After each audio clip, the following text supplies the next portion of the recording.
you can have different experiences, different backgrounds, and different journeys, and still find the silver lining. It doesn't matter what you look like. It doesn't matter how old you are or what race you are or what gender you are.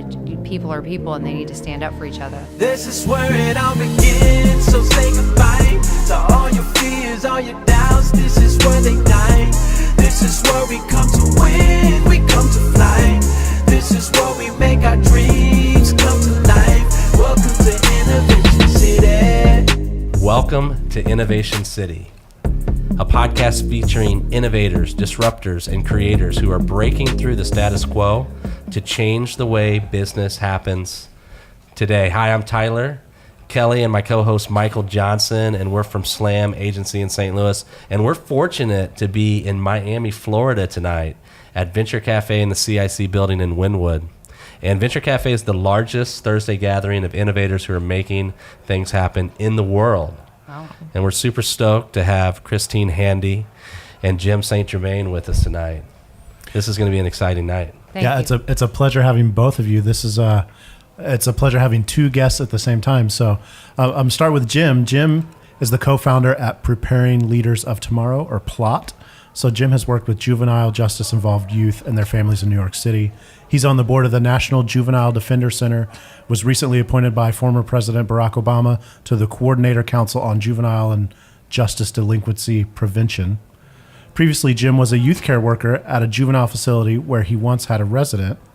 And Jim has worked with countless local, state, and federal officials advising on matters related to juvenile justice, mentoring, mental health, substance abuse, and educational issues. So Christine is a wife and mother in Miami, and you've had an amazing career as a model, both national and international. You began modeling at age 11 in St. Louis, Missouri. That's our hometown connection right there. Okay. And you've done some amazing work, and then at some point, you had a series of health crises, including breast cancer. And since then, you've devoted your life to sharing your journey with others while educating and consoling them. And you've also authored a book, Walk Beside Me. And Jim, you've authored a book too, A Stone of Hope. Yes, sir. And somehow you guys found each other, right? Like, so that we got to get it started at the very beginning. Like, how'd that happen? Shall you take a stab at it? Well, I am a big believer in reading. And whenever I see a celebrity start a book club, I try to message them. And so Devon Kennard of the NFL, New York Giants. He's a linebacker for he's a linebacker for the New York Giants. And he started a book club called Reading with DK. DK, Yeah. right. Reading with DK. And so I messaged him and I said, good for you. Thank you for that.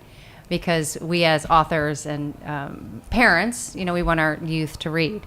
And so he messaged me back and I said, well, I'd like to send you my book. And I figured, well, maybe he'd give it to his mother or something.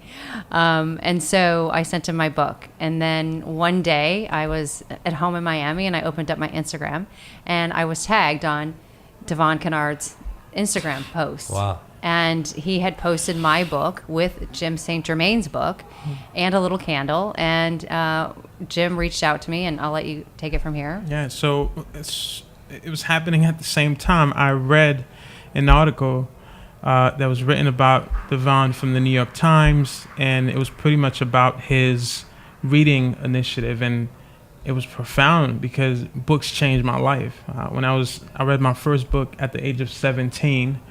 And I knew that literature allows young people, particularly young people who are going through a really rough time, to live vicariously through some of the things and some of the people they want to become like. So when I saw that, I was like, man, this is awesome. A lot of athletes usually make their money, drive their fast cars, and say good luck with society. The fact that he was doing that, and it was around the time of the so-called kneeling controversy, I wrote him on Instagram, told him, look, I really love the work you're doing. I love this initiative. Can I send you a book? And he wrote me back right away and said, sure, send me a book. And we were just doing that in different cities, different backgrounds at the same time. He received both books simultaneously and then posted them on Instagram, tagged her and myself. Then I just started following her. That's amazing. Yeah. And so Jim reached out to me, and then I was going up to New York because I have one of my doctors is in New York, and so we got together one time and then another time, and we decided that it was no accident that our books were posted at the same time, and so we've joined forces, better together and stronger together, to get our missions out there. There are no accidents, right? Not at all. No. And the timing was also important, right? It was around the time again of that back and forth between the president and the NFL players. Okay. And it was a time of great division. So I figured, here's this model-looking white woman from a whole different world I may not know, but what if I reach out to her and perhaps see if we can get to know each other? Would that be a small part of what we need to do as a country to come closer to each other? So that was also a part of my thoughts when I saw that post. Yeah. Oh, that's great. Fine. So this common theme that we hear sometimes is that understanding a different world helps you understand people, helps you to solve issues. So Exactly right. and you talked about having like a common mission. So what is that common mission that you're trying to accomplish? I think that as you've talked about earlier, as a society, as a country, I think we usually do not get involved in issues until they're on our doorsteps. And I find that to be problematic. I think that we should care about each other's issues beyond our own bubbles, right? And so I felt that getting together with Christine again, we look so different, come from different places, that may be a part of the solution.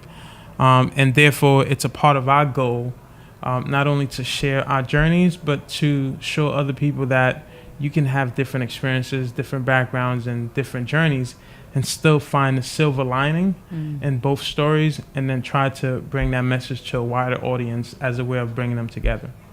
Well, plus both of our books, while very different, and the backgrounds are different, and what happened to us are very different. An underlying message in both of our books are the reason we are both here is because of the people that stood up for us and never forsake us. And so we want to talk about how you need to really have people surround you that are going to be there for you, not just through the short haul, but through the long haul. And what does that mean? And it means it doesn't matter what you look like. It doesn't matter how old you are or what race you are or what gender you are. People are people, and they need to stand up for each other. And it transcends beyond my small journey or Jim's small journey. It transcends as a nation. We all need to be standing up for each other.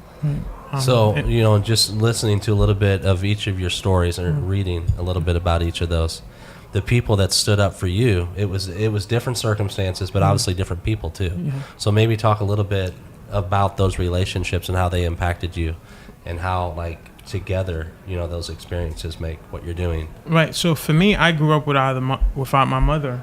My mother left the family at a very young age. My dad was extremely abusive, and he was an alcoholic.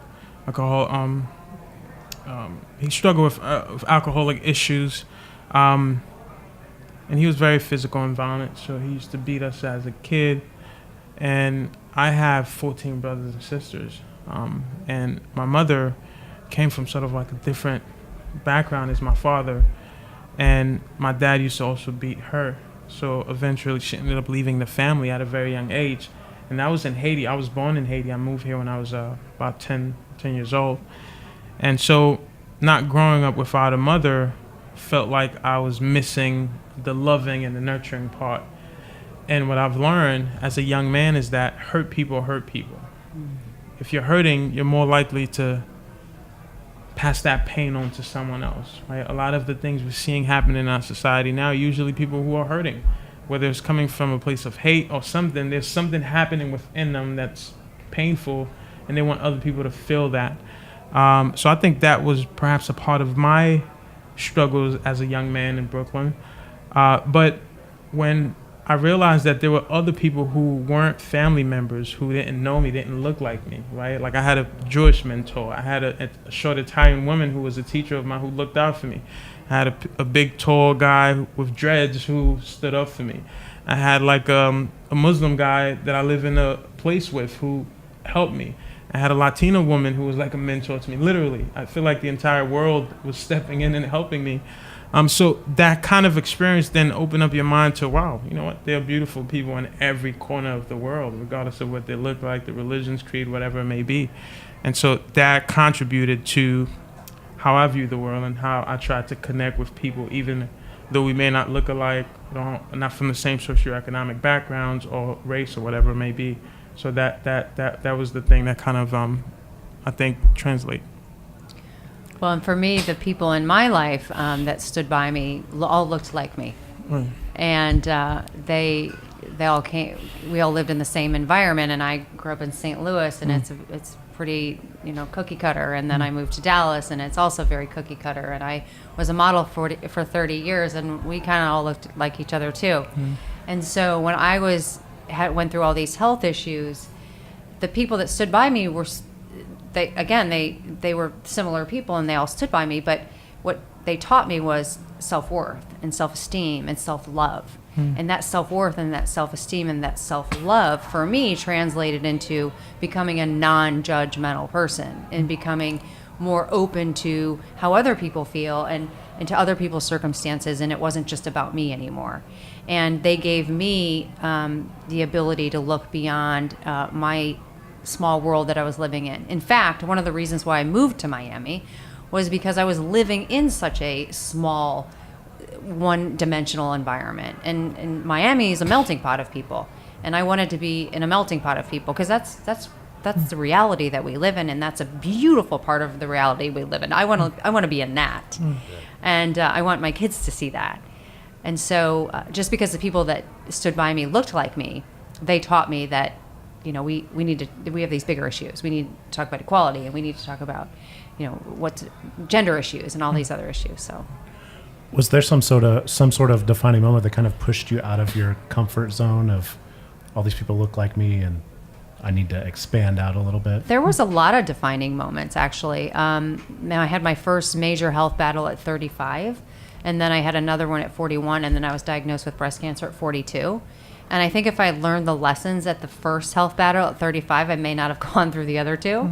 By the way, she looks 21, so I'm trying to figure this out. But keep going. But I guess God thought I needed a little bit more pushing to change me. And Jim and I have talked about this 5 years ago. I don't know that I would have wanted to get into his story and really understand where he came from and how he feels. Because maybe I would have put him in a box, right? This is what he looks like. This is where I think label him. And I don't want anybody to label me. And who am I to judge anybody else, right? Nobody knows what other people go through. Nobody knows what goes on in other people's houses. Why should I do that? So my perception now is so different than, that person that I was before I went through all these health issues. And I think part of going through all those health issues makes you realize, how truly blessed life is. Everybody's life. So you talked about learning lessons. Like, what were some of those lessons that it took you a few experiences to actually accept? That's a good question. I actually, when I was diagnosed with breast cancer, I had to figure out who I really was because my whole life was dependent on what I look like. Starting to model at a young age and being labeled as this beautiful model, I thought that was fulfilling. And along with that became other issues I would say that I was going through. I was a consumer and I wanted to look a certain way. Even if I walked out of the house to go to the grocery store, I needed to present a certain way. And so when I lost my hair and my eyelashes and my eyebrows and I was 90 some odd pounds, I had to really look inside and go, who is this girl? Who is Christine Handy? And I used to take a picture of myself as a child, and I used to look at that picture and go, what do I want for this girl? Who do I want to be for this girl? And so when I got my health back and I was able to stand on my own 2 feet, I decided, well, if I'm going to be standing, I need to stand for something, right? And so I stood for what I am now is totally different than I was back then. I was satisfied with that bubble. I was satisfied with that consumption. And I was satisfied, looking in the mirror and feeling like that was enough for me, even though really I was dead inside. Right. What's interesting with that is, and we haven't touched on this, but as I'm listening to Christine, and this is not from a negative standpoint, but I think that the very same thing I believe plagues a lot of communities is the fact that there are times where there are individuals, perhaps like the old Christine, who is not consuming or as concerned with the world and the outside environment, right? Because I think that one of the solutions is to care about issues beyond our own spaces. And so that turnaround, I think, to where she is now as a person, I think is more so of a part of the solution where we need to go than the opposite of that. And so it doesn't surprise me that now it's this very same thing that brought us together. But sometimes in life, we have to then go through a journey in order to get there. We all don't always get it right away. Sometimes it's not taught to you. You don't fully understand that and pick it up. So I think that is extremely powerful. Well, that's part of our mission, right? So that people don't have to go through the brink of death to get to where I am today. Exactly. That's what we're trying to teach people. That was what I was going to ask. It's like, you don't want to end up in a boys' home or end up on your deathbed to figure this out. Right? That's exactly right. I mean, for me also is as a young black man growing up in this country in an urban environment, every day you're trying to survive. Like literally, it's a survival of the fittest. There's violence, there's poverty, there's so many things.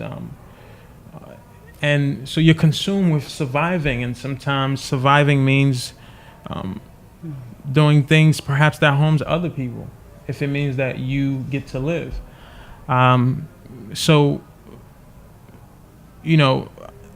being outside of that, going beyond that, looking at the entire picture is very much that solution. And also me saying to not just young people who are on the brinks of falling through the cracks, but also to the larger society that, hey, why don't we step in, care, invest, provide the resources before certain things occur, right?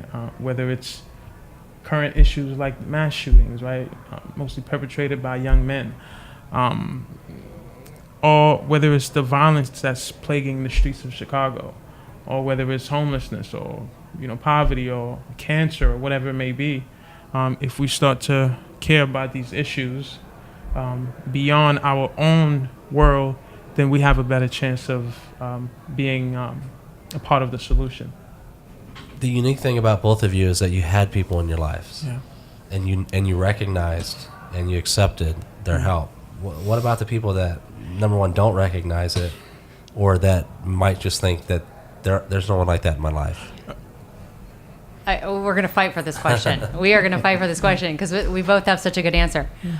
In both of our books, we talk about, and this is an interesting point in the beginning of both of our books, it's so difficult. It was so difficult for me to ask for help, and it was so difficult for me to accept help. Same with Jim, but for different reasons. And my issue with asking for help was pride. And I'll let Jim talk about his issue for asking help. But once you get to a point where you have no choice, because it was a life or death situation, I had to have help, and I had to have a lot of help.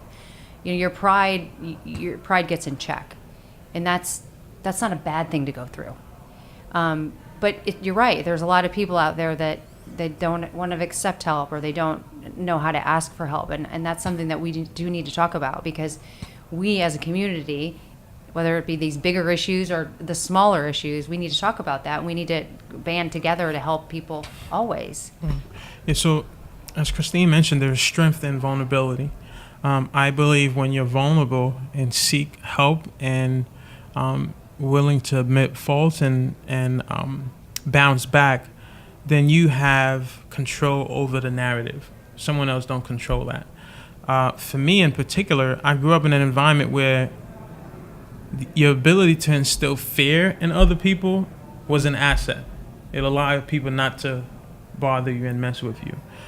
So seeking help would then make you look the opposite of that, like you're weak. So whatever you needed, you had to go and find a way to get it yourself. Now what happens is a lot of times in these neighborhoods, high level of poverty, there is nothing around. So you end up hurting each other for crumbs because a young person in such challenging environment with an underdeveloped brain cannot become what they can't see.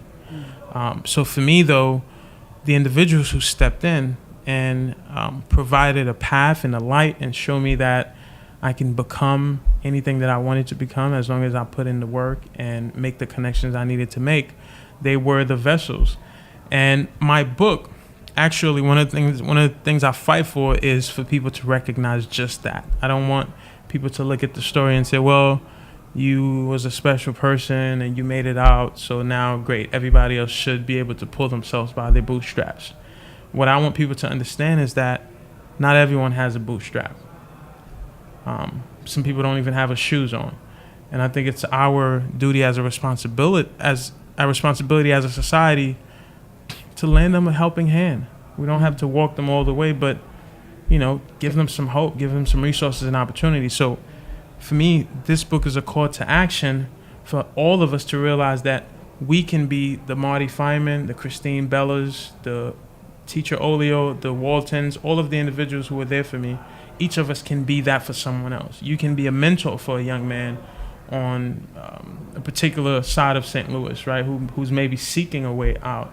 Or Christine can be the mentor for a young woman who's seeking or struggling with her image and self-worth and so on and so on. So I want the book to highlight just that Jim didn't make it here because somehow he was special. Mm-hmm. Jim made it here because there were individuals who realized that there was something in him and they were willing to fight for that.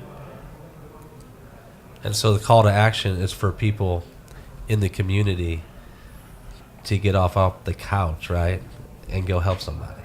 That's exactly right. That's exactly right, and make a difference. And sometimes, even if it doesn't just directly affect them, that's what we're talking about. Right. And it may not be an issue that just directly affects you, but right. Learn about an issue. Right. And take initiative. Mm-hmm. Someone once said that love is an action verb. Right. So if you're loving other people, you're showing appreciation and humanity, then you're also doing things to make the world a better place. Things don't just get better by themselves, right? When we fall asleep, that's when we're reminded that, maybe we may be taking things for granted. So how does somebody start? Somebody listening, like what's the first step somebody can do to help somebody? So a part of what I've created as my call to action is every city I go to, I learn about a small organization on the ground doing work either with at-risk youth, with families who are in the foster care system, or families who are simply seeking a way out. So I have different organizations that I work with and support. One of them is my own. I've co-founded a nonprofit organization, Plot for Youth. It stands for Preparing Leaders of Tomorrow. And so what we do is we provide mentoring, college and job preparation to at-risk youth throughout Brooklyn, right? So that's specifically towards New York City. But they are a mentoring organization in every city in America that someone can sign up with to become a mentor, volunteer with, or make a donation to. The other organization I work with very closely is the National Juvenile Defenders Center. The National Juvenile Defenders Center provides attorneys for young people who are in trouble with the law and do not have the money. A lot of states, although constitutionally they're supposed to provide attorneys, but a lot of states, there are loopholes to not to do it. So for example, in New Orleans, 50% of the folks who sometimes, again, these are not violent crimes. Sometimes people just make mistakes. They go in front of a judge. They don't have an attorney. And they represent themselves. They don't know anything about the law, so they get the raw side of the deal. So the National Juvenile Defenders Center helps with that. They are a mentoring organization, again, all over the country. There are after-school programs where young people may be coming from broken homes but looking for someone to maybe help walk them through their math homework or take them to a Dolphins game, even if they sit in the nosebleed areas, or a Cardinals game, and show them that, you can have a good time and that you can perhaps reach your potentials at some point. I think these are very important things we can do, but just learn about an issue that perhaps is not close to you all the time. And again, another great way to do that is to get a copy of this book, mine and Christine's, walk beside me, and A Stone of Hope. I think it's a blueprint Let for. me see that. It's a blueprint for us getting to where we need to get to. So for those of you who are watching on either YouTube or iTunes video, Right. you'll be able to see these. And you know, oh, there you go. It's interesting to me that you both chose to, you know, turn this into a story as opposed to like a biography, right? So like explain like that, like your Well, mine's a fiction. yeah. But it really is more of a memoir. But we changed the cities and the characters' names. And I got to play with it a little bit and use my creative brain instead of just being everything completely accurate. But most of it is accurate. And so for me, that was part of my artistic expression, was to change it a little bit. But Jim's is a memoir. Yeah, so mine is a okay. memoir. Everything in the book is exactly how it 100%. has. 100%. No how it names happened. have been changed. Well, a few names. Okay. That's the only thing. So, for example, that's a good question. So, for example, if there were like an incident that occurred that may still be a problem, where that person say, "Hey, you using my name here, that's defamation of character," Exactly. and it wasn't my choice. The publisher, you know how the publishing houses, they're like, "Look, you know, I think we should change that name," and I wasn't happy about it. I wanted to keep all the names how they were, but I think they made the right call. So I changed about 3 names in the book. That's about it. Everything else is exactly how it happened. Yeah. And it's your first book. How long did it take you to write it? About 1.5 years. I didn't start out as a writer, which was interesting. So I got help editing the book. But when you're writing from the heart, when you're writing to make a difference, it's bigger than yourself. You understand that there is power in words. Words matter. What we say to people, how we share our vulnerabilities, and how open we're willing to be with other people can make a difference. So I wanted to be as honest and as authentic in this book, and I think I've done that. And I think that particularly when you're talking about folks who are going through hardships, the more honest you are with them, the more likely you're able to reach them. How about you? This book is, how many years ago did you write this?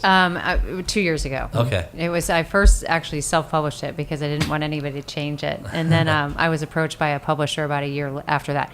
It took me about 9 months to write. Wow. But it was republished by a publisher, Morgan James, out of New York. So it's been in its second publishing. And I actually wrote a second book, and it took me about 4 months, so I've cut the time in half. That has not been published yet because I've been working so diligently on this one as well as my speaking that I haven't had time to publish my second book, but that's coming. So for those people who aren't writers, like you say, 1.5 years, 9 months. Well, and neither of us were writers before this. But you are now. But we are now. What's that mean to somebody that like they're thinking, well, I might want to write a book? Is that like 9 straight months, or like how many hours a day? It varies, right? So, for example, right now I'm working on some other projects, and writing is an interesting thing. There are times where you're feeling something, you're in the flow, and you're just going right. And then there are times you get writer's block. You're like, I'm stuck. And you need to kind of take a step back, go for a walk, do something else, and then come back to it. But writing is also a very therapeutic process, but it can also be a process that sort of like stir up some memories and painful experiences you've had. But for me, I think that as a young man, I was very physical, right? So when I felt things, I wanted to express it by being violent and fight and get into things that would cost me more. Nowadays, when I feel things, I write about it. Even if I go through a breakup and I'm hurting, I'm like, you know what, let me write about this process because it helps me to get it out. And at times, as you're getting it out, you realize that, like, wait, this can actually make a difference to someone else. I want to tell this story. And I think as an artist, it comes to you naturally, where when you experience things, if you ask most artists, the things they write about, the things they produce are things that they usually feel and want to share that experience with other people. The only time I ever get distracted when I'm writing is if some issue comes up with my children. But other than that, I can write for hours. But I think that's such a personal thing. I get up in the morning and I don't write, but by the afternoon I want to sit down and stay focused, and I can write through dinner, and I won't even I'm not even hungry. But I think different artists do their crafts differently. I have other friends that are writers, and they are very specific. They write for 3 hours a day at certain times. That wasn't me. But I also would write into the night, and that was comforting to me. Especially our stories are so big. I don't know if you all have read anything about our stories. Our stories are so big. You can't believe either one of us is actually sitting here with you talking. And so we put so much into these stories that we had a life-giving force to help us through it. And there was a reason that we wrote these stories. It was too big of a story not to. Right. So it was very easy to write the story. Right. See, for me, the other thing is I struggle with, I think I have ADD or ADHD something.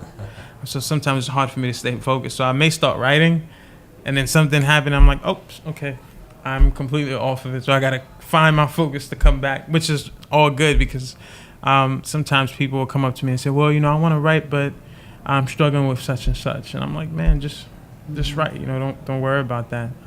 Even if you have some sort of diagnose or whatever, just try to do as much as you can, as often as you can, and eventually you look back and you're like, oh, it's been a year and I have 200 pages, right? And so it's a process, a day at a time. But I would say anybody who wants to write a book, and I hear people say that all the time, I want to write a book, I want to write a book. Everybody's got a story. Right. Everybody wants to write a book.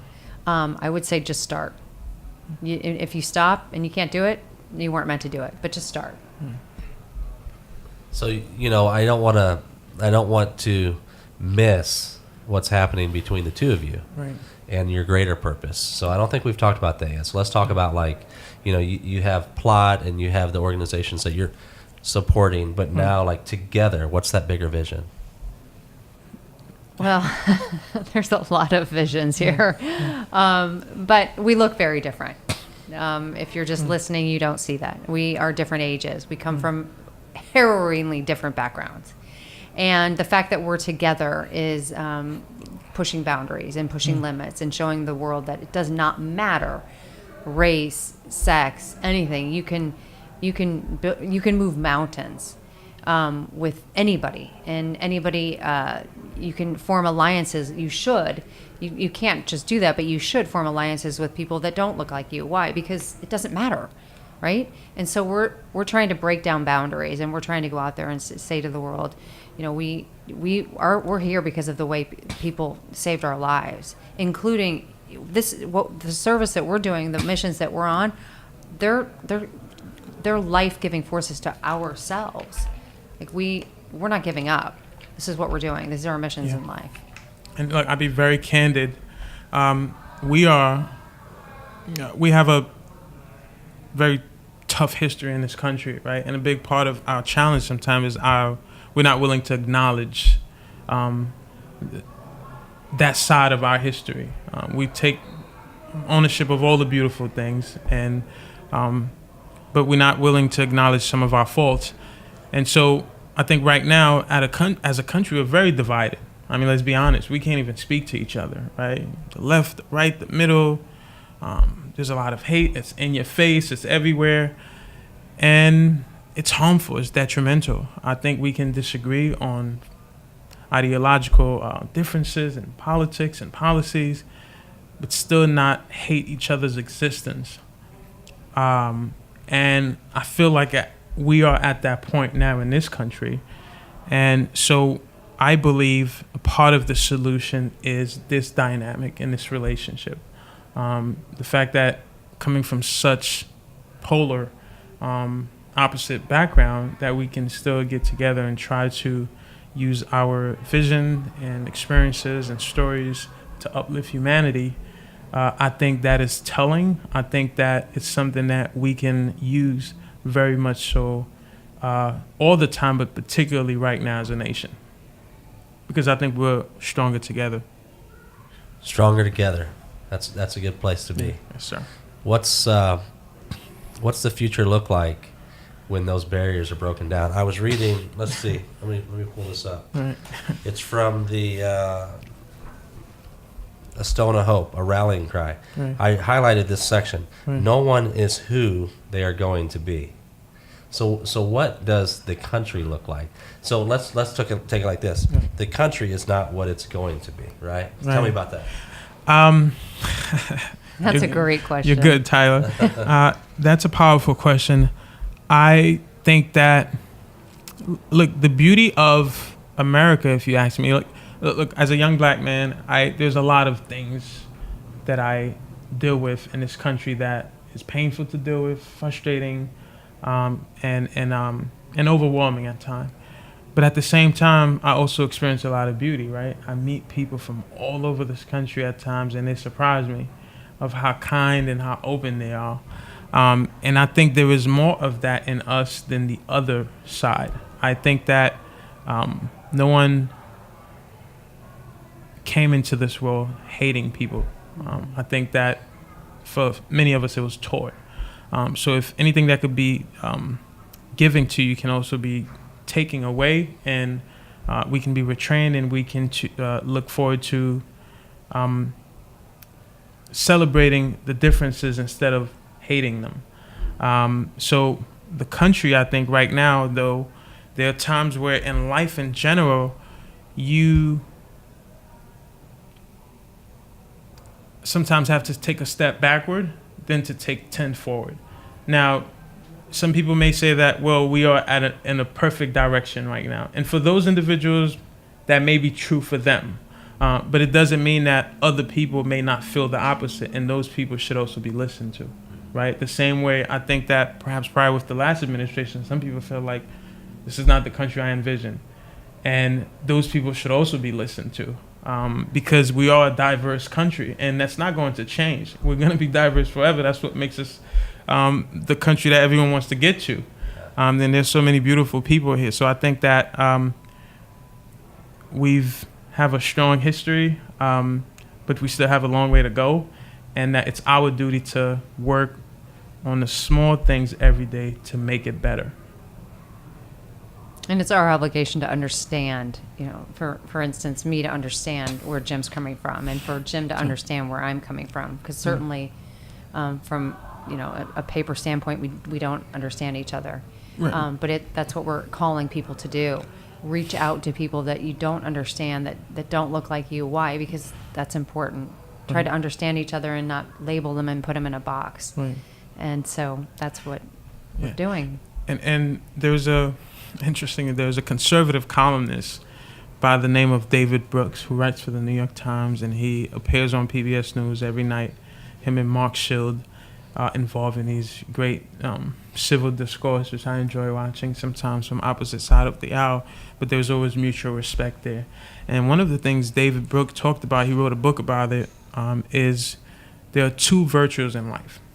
There is the resume things that we have that we can write about, that can make us look good on paper, and there's the moral part of who we are. And what he says is that when you are no longer here, when it's your time to say bye to this place, at your funeral, they will not be reading the resume virtues. They'll be reading the moral ones, the one that contributed to how you made other people feel, how you treated other people. And there are a lot of us who may have the resume part figured out. We look great on paper. We can get any job. We are doing well financially. We are the American dream. But I don't think that's the end of be all. I don't think that it's a zero-sum game. I think that it's good to have that level of success, but the moral part, how we treat each other and how we want to see other people enjoy that same level of success, to me, is what defines us as a society. And if we've learned anything today, it's about if you've reached some measure of success, turn around and give it back. Right? That's exactly right. Find your gift and give it away. That's what people have done for me, for Christine, and we're obligated to do the same for someone else. And we're doing it whether it's through these books, talking, getting to know other people, sitting here with you guys. Again, both of you may have total opposite backgrounds as the two of us, right? But this discussion, I think, may bring us closer together than anything. I may come to St. Louis, you know, to You should. Go to the Cardinals yeah, game. exactly, to see the Cardinals get beat by my Yankees, and then stop by your house for Yeah. some wine. There you go. So it's awesome. Well, I'll tell you what, Jim, Christine, this has been enlightening to say the least, right? Thank you both for being here. Tell us how, Jim first and then Christine, how people can get your books and how they can like connect with you and social and all those good things. Yeah. So my book is available literally everywhere books are sold. Barnes and Noble. Every local bookstore should have them. If you walk in a bookstore they don't, you can just ask them to order A Stone of Hope. If you want to support Jeff Bezos, which I heard he's worth about $121 billion now, just came out. You can also get it through Amazon. So it's literally available everywhere. It's A Stone of Hope by Jim St. Germain. And I'll tell you quickly, Tyler, Christine, if you don't mind, is that No, please. the title of my book came from one of my favorite speeches by Dr. King. I don't know if you've ever been to his monument in Washington, D.C., but if you walk there, on the side of Dr. King's monument on Capitol Hill, there's a quote that says, "Out of a mountain of despair, a stone of hope." And I actually saw that quote while I was on Capitol Hill working on changing some of these criminal justice laws. And there was a bill we were supporting that failed in the Senate, never even made it out of the committee. And I was a young man and enthusiastic, and I couldn't believe why anyone would want to be against children. And so I took a walk, and I decided I was going to walk to the monument. When I got there, I saw this quote, and it kind of jolted me. It uplifted me a little bit, and that's how I came up with the title of the book, A Stone of Hope. Wow. Yeah. Walk Beside Me, my book is basically everywhere as well. Barnes and Noble, Amazon. I usually feed people to Amazon because it's so fast and easy. But I enjoy Instagram as well. And my Instagram handle is chandy71. And my website is www.christinehandy.com. Same for me. JimSt.Germain.com, plotforyouth.org, Jim St. Germain on Facebook, Jim St. Germain 89 on Twitter, since we now follow each other. Awesome. So holla at me. I'm everywhere. I will, definitely. Thank you, fellas. Thank you. Well, Christine, Jim, it was a pleasure hearing your stories tonight. For more episodes, visit innovationcity.co and be sure to subscribe, rate, and review. If you're in Miami, visit us at Venture Cafe on Thursday nights. You can find details at venturecafemiami.org and connect with us on social at We Are Slam and Venture Cafe MIA. This is where it all begins.